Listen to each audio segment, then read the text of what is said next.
Does money change people? It seems like people are very divided on the answer to this question. You have one half of people that say absolutely. Everybody that I know that once they got a little bit of money, they completely changed their personality, their character, they became a complete asshole. And then there's another group of people that say, no, money doesn't change you, it just reveals who you really are. But neither one of those is a satisfying answer because they don't address the root issue. So I'd like to take a look at this from the angle of what is money itself. And once we can satisfactorily answer that question and answer the question what it takes to get money, then we can understand whether it's changing people or not. So we're going to take a look at what money is from a couple of different angles. Number one, we're going to look at it from the angle of an instrument of leverage. We're going to look at it from the angle of a store of value. We're going to look at it from the angle of a transfer of value. We're also going to be talking about the difference between good sound money and bad fiat money, because this is a 3D topic. We have to look at it from all the different angles to be able to actually understand what we're talking about here. We want to take a nuanced approach. So first, let's take a look at money as an instrument of leverage. So one example of this, if we go back, farthest back in history, one of the first instruments of leverage that humanity discovered was obviously fire. So leverage is the difference between the inputs and the outputs. And so before fire, you can imagine people, with fur, hairy, whatever, like just holding on to themselves, trying to stay warm and having to scavenge all day. And you can,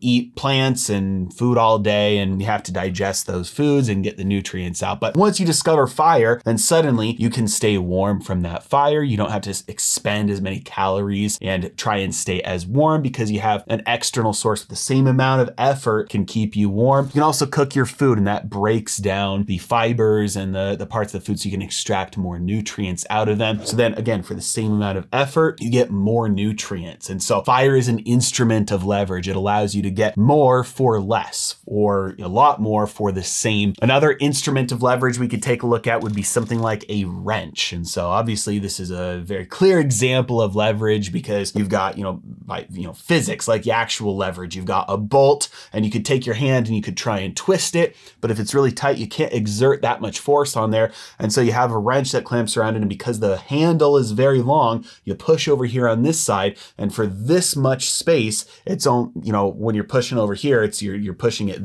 this far of a distance, but at the actual bolt, it's only pushing this much distance. And so the amount of force that you exert on this side is a lot greater than what you're pushing. And so you get more output for your input. So a wrench is an instrument of leverage. Another example is going to be the steam engine, because if you need to transport something across the country or across the state, any large distance, you could pick that stuff up yourself and walk it, but that's going to take you a ton of energy and a ton of time. And you may have to move something that's too heavy for you to even lift. And so the invention of the steam engine, an instrument of leverage, allowed humanity to move heavy objects across large distances for the same amount of human effort, or for a lot less human effort. So it takes people the same amount of time to make the same distance crossing themselves, but now they can bring a lot of stuff with them. So it's an instrument of leverage. And then the last example, a modern invention, the iPhone, is an instrument of massive leverage from the standpoint of information and communication. So for the same amount of work, I can get 1,000,000 times as much information today as I used to be able to 30 years ago. You have to go to the library, you have to look up books, you have to scroll through, you have to look up the chapter, the table of contents, and scroll through encyclopedias to try and get information. Today, you can just pull something out of your pocket, you can hold down a button and say,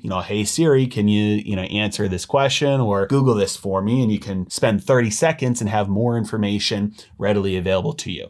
Communication, same exact thing. Instead of having to transport yourself geographically to a new location or stand in one area with a cord attached to a wall and dial a number and maybe it costs you money because you're trying to talk to somebody from far away. Instead of all that, it's an instrument of leverage for communication. So you can very easily and quickly and cheaply communicate with anybody or with a massive amount of people. Like right now, I'm communicating with thousands of people through the leverage of the internet, YouTube, iPhones, if you're watching on an iPhone or a computer, whatever device. So I've been using the words instrument of leverage as a description for all of these, but the more accurate descriptor for these is tool. Technology works too, but really these are all examples of tools. Tools are by definition instruments of leverage. They are things that we use to get more output for the amount that we input. Another way to describe what these do is that simply they amplify human action. And so I push really hard over here and the amount of force exerted over here is far greater. I pull a phone out of my pocket and do this, and the amount of information I get is far greater than what it used to be without that tool, and I had to go walk somewhere and look something up and talk to a librarian. So tools, technology, they amplify human behavior, amplify human action. So the question is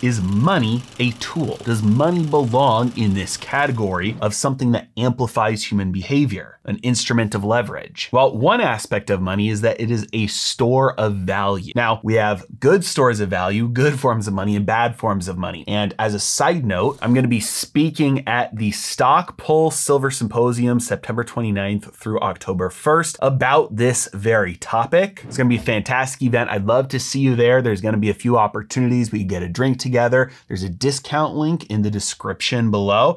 And everybody who signs up is going to get a 1 ounce silver round. So I'd love to see you there. Sign up with the link below. So one of the things that money does is it stores your value of your wealth. So it's not wealth itself. It's just a tool that stores the value of your wealth. So here's how that works. You go to work all day for 8 hours, and instead of getting something, wealth in return, like instead of getting a house in return or a car in return, you get money in return. Now, if you never spend any of that money, and you just save it your whole entire life, and then you die. You spent your entire life working and providing value for somebody else, giving other people what they want, and then you never spend your money. That means you never got value back from society your entire life. You gave value and never took value. Yes, you took money, but that money is worthless until you use it to actually get wealth, the things you actually want. And most people do this with all of their money. They get their paycheck and then they spend it on their rent and their groceries and their car and their gas and everything else that they spend money on. So that's the real wealth. And so money is where you store the value of your wealth until you're ready to exchange it for wealth. There have been all sorts of different things that have been used as money throughout world history. We've had rice used as money. We've had goats used as money, beads and seashells used as money, gold and silver used as money.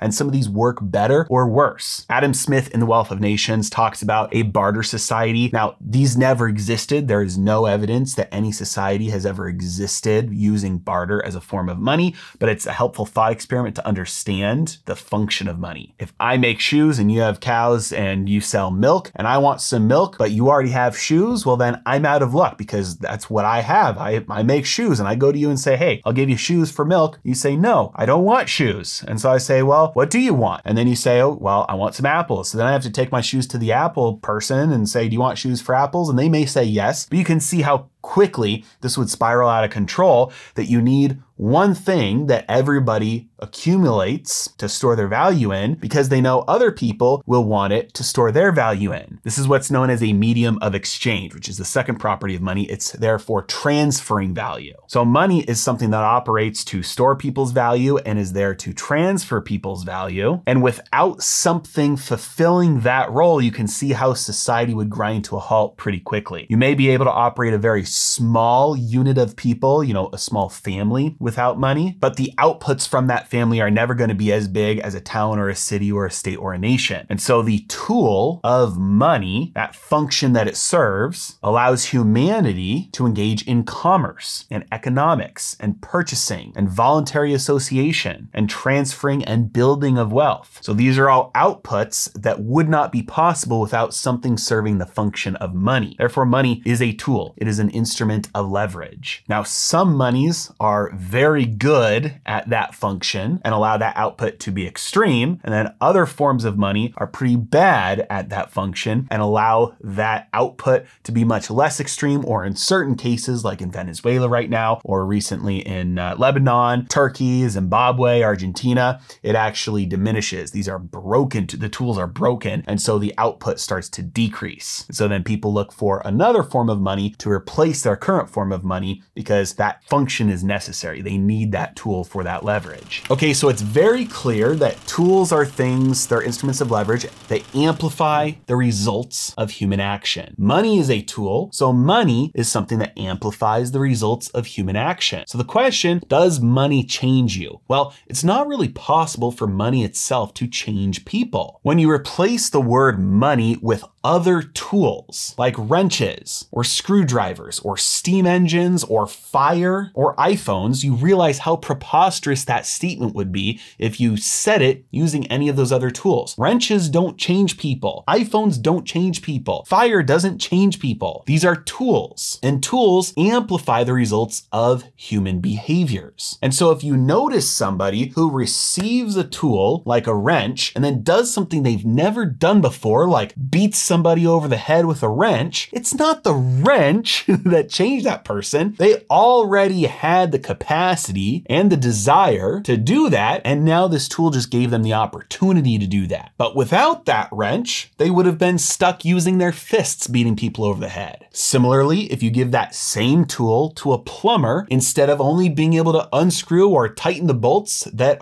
he could use his hand with, now he can do it with all bolts because he has a tool that gives him the proper leverage so that he can have the output that he needs. So tools aren't changing the people using them, they're just amplifying the results of their behavior. If you're a piece of shit and then you make a ton of money, you're just gonna be a rich piece of shit. But if you're honest, you're conscientious, you're tough, you have integrity, you're generous, the more money you have, the more those traits will be magnified. When I was broke, making $2,200 a month with a stay-at-home wife and a newborn baby, we still gave 10% of our money to charity every single month. Now, that was basically no money at all back then. But that practice has obviously stayed regardless of how much money I've made. And so now that money just amplifies that same behavior. And by the way, this is why I have my membership program, Heresy Financial University, so that I can teach you guys, the right people, how to make more money, how to keep more of that money. It's protected against crashes and risks,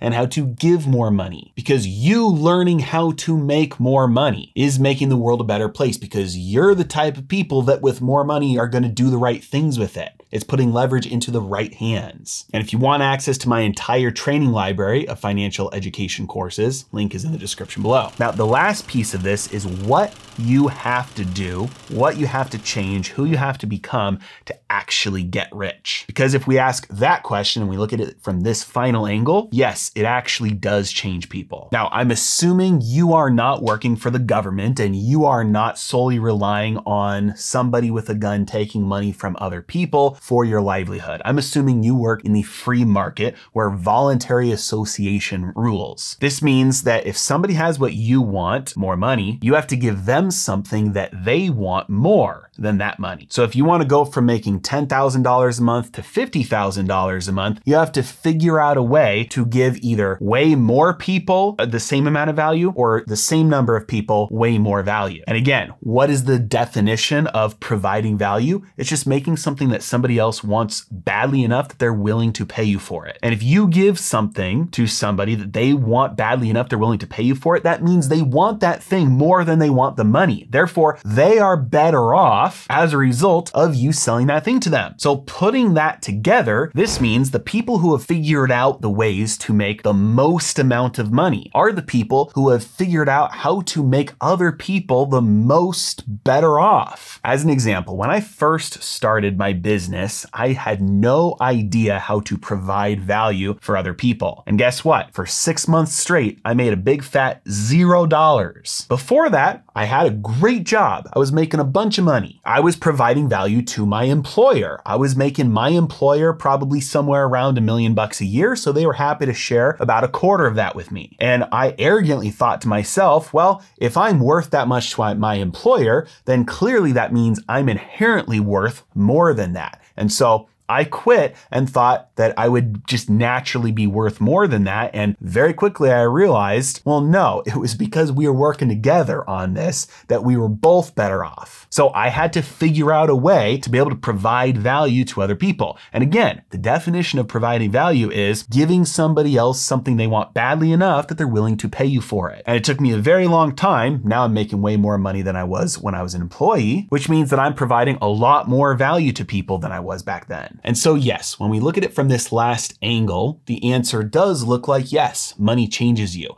but not because the tool, the money itself changes people. Who you have to become and the things you have to learn to do in order to get that much more money means you have to become somebody else. Not in a bad way, you have to become somebody that is able to deliver an extremely high amount of value to other people. And so in other words, the more you give, the more you get. As always, really appreciate you guys. Thanks so much for watching. Have a great day.